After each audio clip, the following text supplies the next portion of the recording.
I was there when needed someone who wasn't getting over you. I was there when needed someone who wasn't getting over you. Hello guys, welcome back to my channel, Masi Adventures. Ang layo ng camera. So ngayon lang tayo magbi-video guys, kasi nga naisipan lang. Pangit ng ano ko, salamin ko. So ito ngayon, nagmarket yung amo ko, siya namili ng mga fish at saka meat. So ito, tinapak ko guys para ilagay sa fridge sa ref. Ref yan tawag sa amin, pero dito fridge. So yan ang fridge, ref. Refrigerator. Ayan. Ay, ano ba yan? Bakit madilim? So ito yung mga isda, dapat kong ipak ko sa isa. Ito ay ano, manok, chicken at saka prawn. Saka mayroon pang fish dito. May ota. Ayan, ota. Masarap ito guys. From Malaysia ito siya. Ota. Masarap talaga yan. Pero medyo maanghang. And then, fish at saka ano, meat. Ito yung mga meat guys. Ayan. Ipapak ko rin yan separate. Tapos, stock sa refrigerator. Ayan, daming meat. Ayan. Ayan, maraming meat. So, yung amo ko namimili. Ako lang ang taga-repack. So, panoorin nyo ako guys. Mag-repack tayo. At ilagay natin sa refrigerator.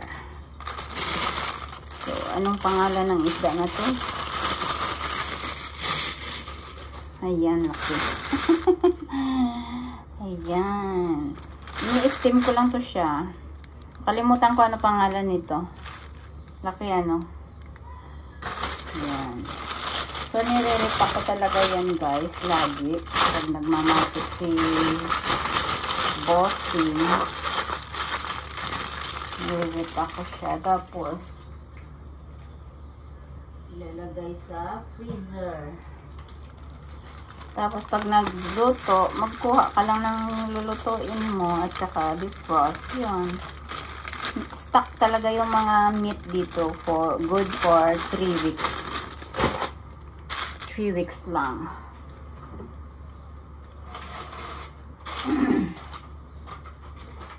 So bumibili din kami ng mga plastic talaga para pang repack guys. Ayan. So yung prawn namin, ganito kadami within 3 weeks. Hindi naman ako nagluluto na. Inaano ko lang siya, sinasahog ko lang siya sa lunch namin. Kaya yun. May pagkain kami ng lunch.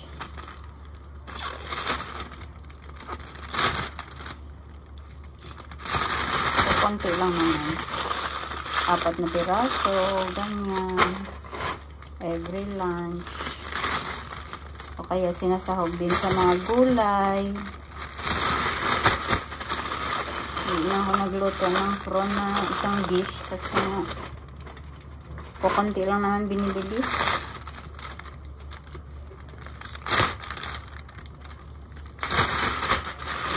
Tapos every lunch walang pang sahog. Diba? So, ngayon lang ako nakapag-video ulit at busy. Busy ang buhay. Ayan. So, dito na naman tayo sa meat. Ano kaya ito? Oh, bone ito guys. Nilalagay namin sa soup. Ayan, bone. Ayan. Bone.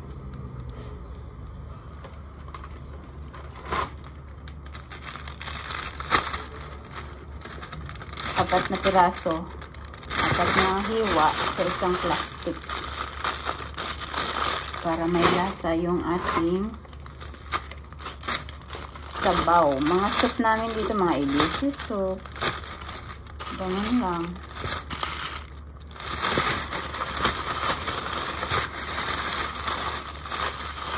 Old cucumber soup.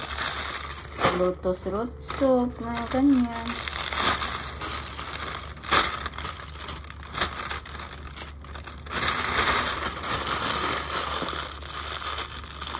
Ganito lang guys. Hindi kami lagi everyday nagbibili ng meat. Bali bumibili si Amo. Buo na yan, good for 3 weeks. Ayan. Tapos ito, ayan, meat. 3 layer meat, ayan. Hati-hatiin ko rin to para may pang daily ulam.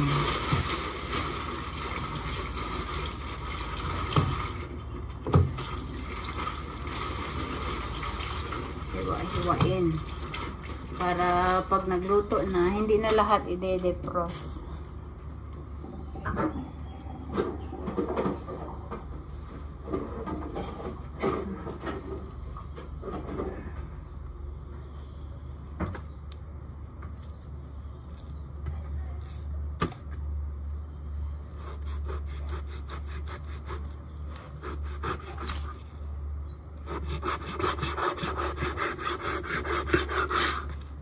Ayan. So, ganyan siya kalaki. Ayan. Malaki na nga. Malaki siya kasi marami kami ngayon sa bahay. Andito yung lola, lolo. Sa sahugan. Kaya dapat pag nagluto, may sahog. Para ano.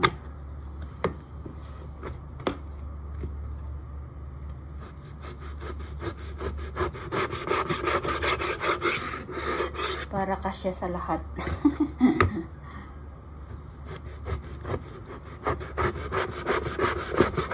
Ayan, nakadami. Nakadami tayo. Ayan, ilang hiwa? 1, 2, 3, 4, 5. So, 5 days. Hindi naman to 5 days. Bali, alternate lang.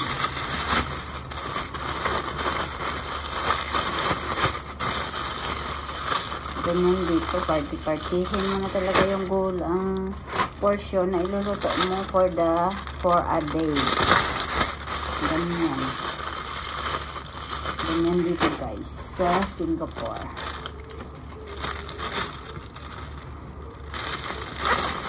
Sa Pilipinas, hindi ka makakaulam ng ganito kalaki na baboy, di ba? Pag ganito lang, kulang pa rin. Dapat mga 1 kilo talaga. Dito isang ganon. Isang ganyan, oh. Isang ganyan ang sa Pilipinas. Isang ulaman lang ng 5 person ata. Dito isang ganito, 5 person na. Isang ganito, 5 person na ang kakain. More on gulay sila dito, guys. Tayong mga Pinoy, hindi marunong magtipid. Yung mga Chinese, nagtitipid talaga sa pagkain. More on gulay sila kasi yung gulay, mura lang. And good for health pa daw, sabi. Totoo nga naman.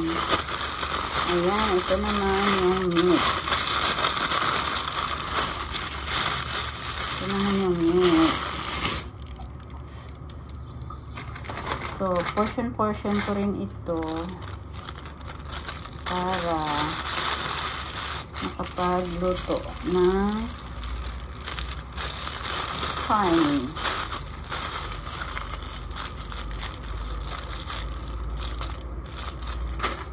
Ayan.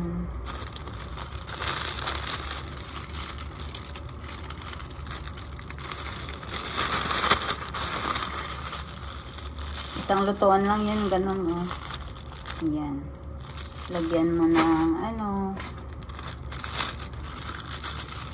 lagyan mo ng, tawag nito.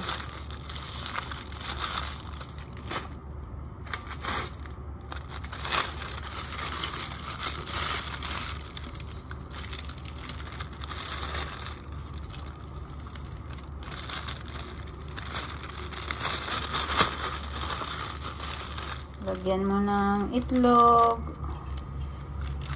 Ganon.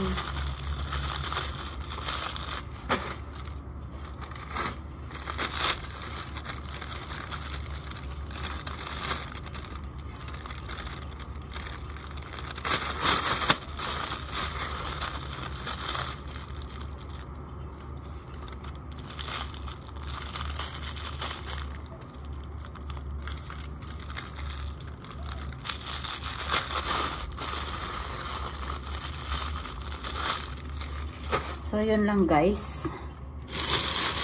Tingnan nyo ito guys, oh. Ayan. Parang ano siya. Parang pitoy. Ano ba yan? Parang tingnan nyo nga siya. Parang ano siya. Parang ano, titi. Ayan, oh, ayan. Oh, diba? Ano to? Alam nyo ba? Mahal ito. Ang ginagawa ko dito ay ini-steam ko lang siya, tapos yung soup niya iniinom ng mga alaga ko kasi nga maganda daw ito sa katawan. So kailangan i-steam siya mamaya fresh. Ganon siya guys. Nakakatuwa lang yung pitsura niya. So, mag-impake na tayo guys. Ilagay na natin sa loob ng freezer. Ayan, tingnan. So, ilagay na natin sa freezer. Nakikita pa ako dyan sa freezer.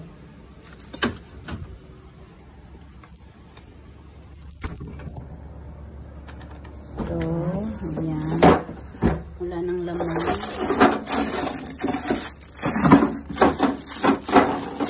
Mamaya mag-steam ako. Steam ako na. Ayan, guys. Nilagay na natin.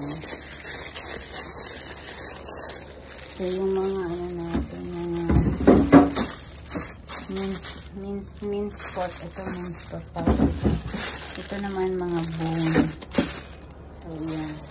Para sa soup yan.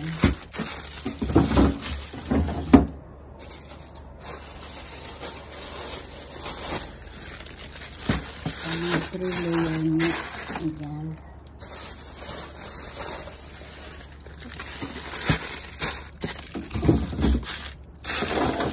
Ganun mo siya guys. Ang 3 layer niya. Ayan. Nagre-reklamo na yung freezer kasi natagal daw ako. Ayan, meron tayong isda. Ayan yung isda. Tatlo yung isda. Ayan. At saka manok. Ito yan. Yan na guys, see? Ganun lang. So, yun. Tapos na. Thank you for watching. Please don't forget to like and subscribe my channel, Masi Adventures. Matanda na si Lola Masi. Dapat maging Masi. Lola Masi na yung channel natin. So, thank you for watching and Happy Halloween pala ngayon ngayon. Happy Halloween ngayon kasi nga November 1 ngayon. So, yun. Thank you and God bless everyone.